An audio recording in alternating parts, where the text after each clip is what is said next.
Eu sou o Carlos Alberto, o Pensador. Bem-vindos ao caminho. Vivemos tempos extraordinários. Diariamente, as manchetes nos apresentam uma nova crise, um novo conflito, uma nova aliança ou uma nova disputa entre as grandes potências. Tudo parece se mover com uma velocidade raramente vista pela humanidade. Para muitos, esses eventos parecem incidentes isolados, uma guerra em uma região, uma negociação comercial em outra, uma crise energética, um avanço tecnológico, uma eleição presidencial, uma nova organização internacional. Contudo, quando observamos todos esses eventos em conjunto, uma questão inevitável começa a surgir. Estamos realmente diante de eventos independentes ou testemunhando um único processo histórico se manifestando de diferentes maneiras? Essa é a pergunta que tentaremos responder hoje, não por meio de especulação, não por meio de confronto ideológico, nem por um desejo de confirmar nossas próprias crenças. Faremos isso utilizando o método proposto pela geopolítica estoica, um método que não visa nos dizer o que pensar, mas sim nos ensinar a observar uma realidade extraordinariamente complexa com maior serenidade e objetividade. Porque existe uma enorme diferença entre olhar e observar. Todos nós olhamos, poucos de nós observamos. Olhar consiste em registrar eventos. Observar consiste em descobrir as relações que existem entre eles.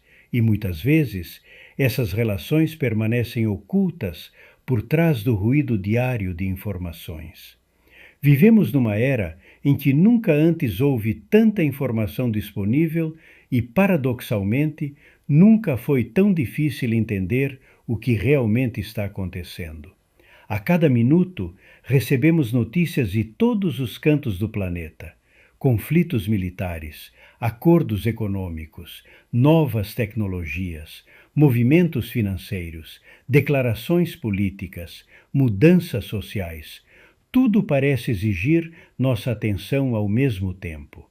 O resultado é uma constante sensação de incerteza. Temos mais informação do que nunca, mas não necessariamente entendemos mais. Talvez o problema do nosso tempo não seja a falta de informação. Talvez o verdadeiro problema seja a ausência de um método para interpretá-la. E é precisamente aí que entra a proposta da geopolítica estoica. A geopolítica estoica não pretende substituir a geopolítica. Seu objeto de estudo permanece o mesmo: relações de poder, estados, a economia, tecnologia, cultura, alianças, conflitos, instituições, recursos estratégicos, tudo que influencia o funcionamento do sistema internacional. O que muda não é o que observamos, o que muda é como observamos. A geopolítica estoica incorpora os princípios do estoicismo como disciplina intelectual para reduzir o viés do observador, separar os fatos de suas interpretações e compreender de forma mais objetiva os processos que moldam a realidade internacional. Parece uma pequena diferença. Na realidade, isso altera completamente a qualidade da análise.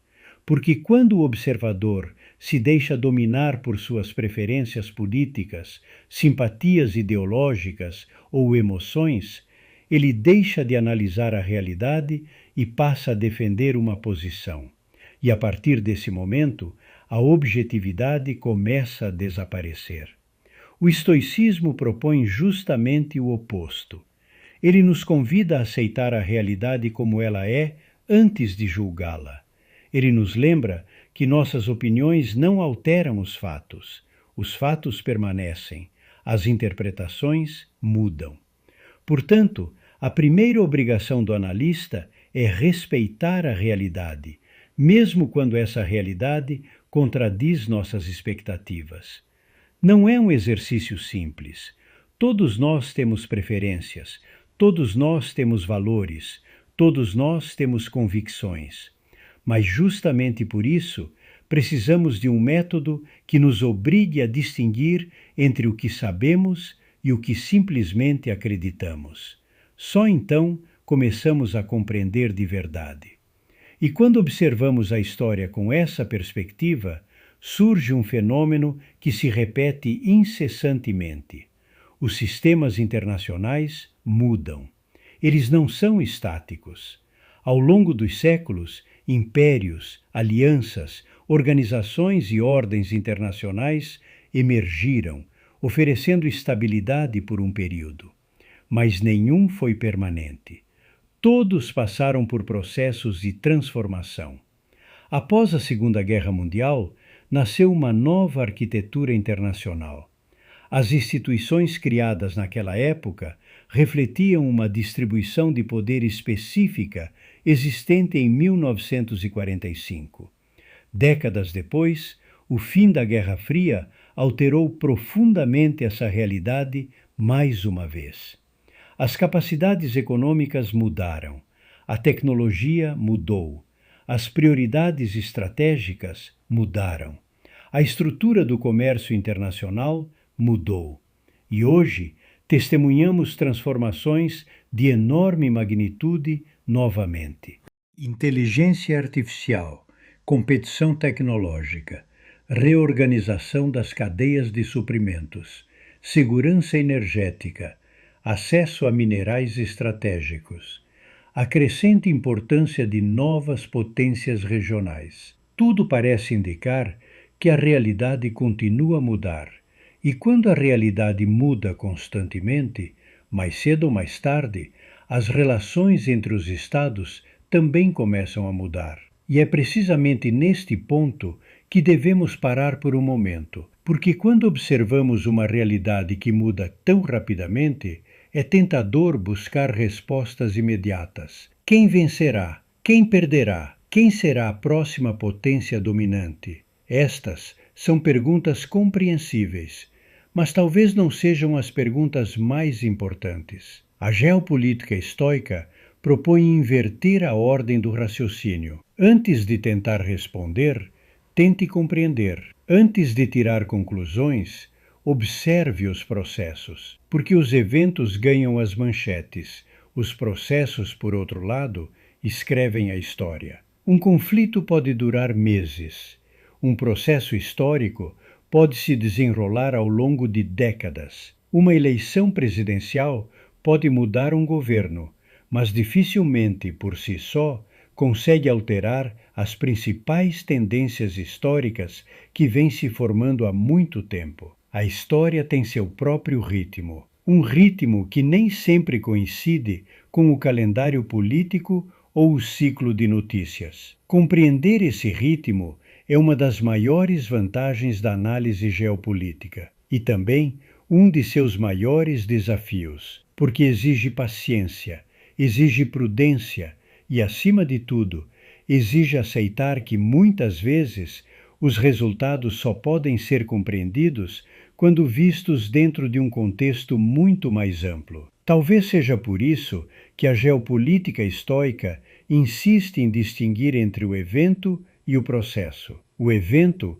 captura nossa atenção, o processo explica seu significado. Quando aprendemos a observar os processos, deixamos de reagir apenas às notícias do dia. Começamos a reconhecer tendências, mudanças graduais, novas relações de poder e possibilidades que permanecem invisíveis para aqueles que observam apenas eventos isolados. Mas a compreensão não é o fim da jornada, é apenas o começo, porque toda sociedade que compreende que o mundo está mudando acaba se deparando com uma nova questão. Que lugar queremos ocupar dentro dessa nova realidade? Essa questão não pertence apenas aos governos, pertence também às sociedades, às regiões e, de certa forma, a cada cidadão. Nenhum país pode, sozinho, alterar o curso da história, mas pode decidir como se preparar para ela. Pode fortalecer suas instituições,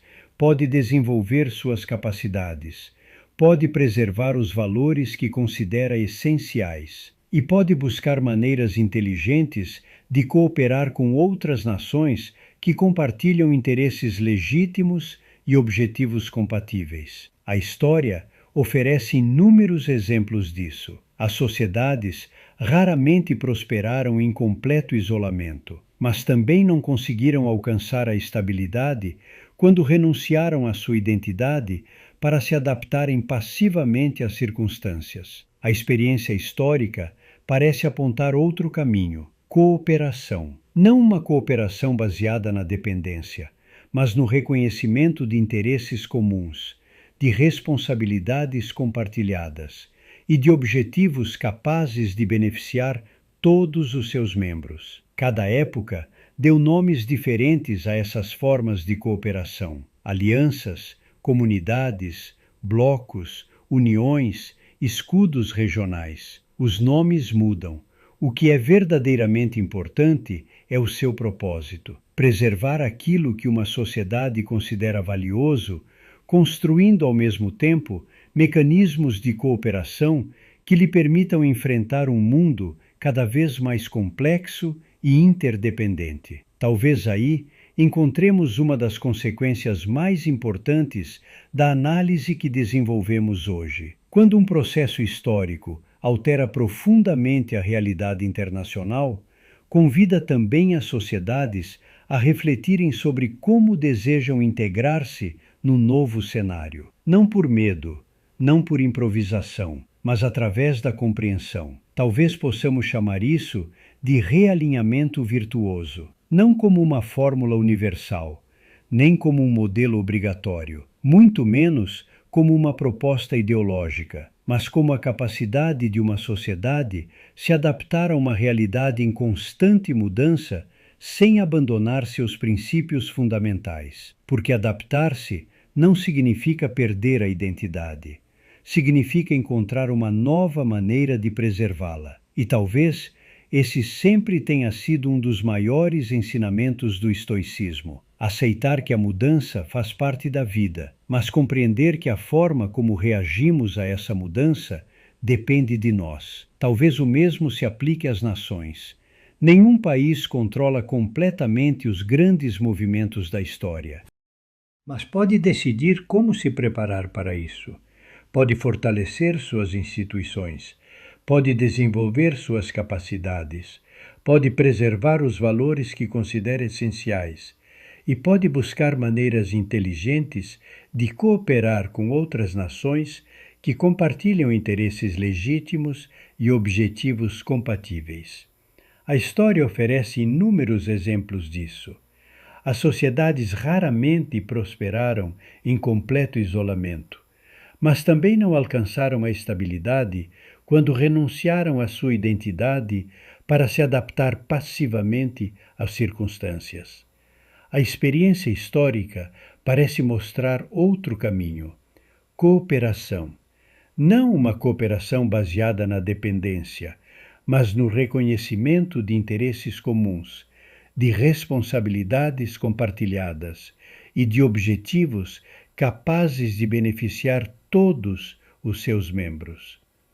Cada época deu nomes diferentes a essas formas de cooperação: alianças, comunidades, blocos, uniões, escudos regionais. O nome muda, o que realmente importa é o seu propósito: preservar os valores de uma sociedade ao mesmo tempo que se constroem mecanismos de cooperação que lhe permitam enfrentar um mundo cada vez mais complexo e interdependente. Talvez aí resida uma das consequências mais importantes da análise que desenvolvemos hoje. Quando um processo histórico altera profundamente a realidade internacional, convida também as sociedades a refletirem sobre como desejam integrar-se no novo cenário, não por medo, não por improvisação, mas por compreensão.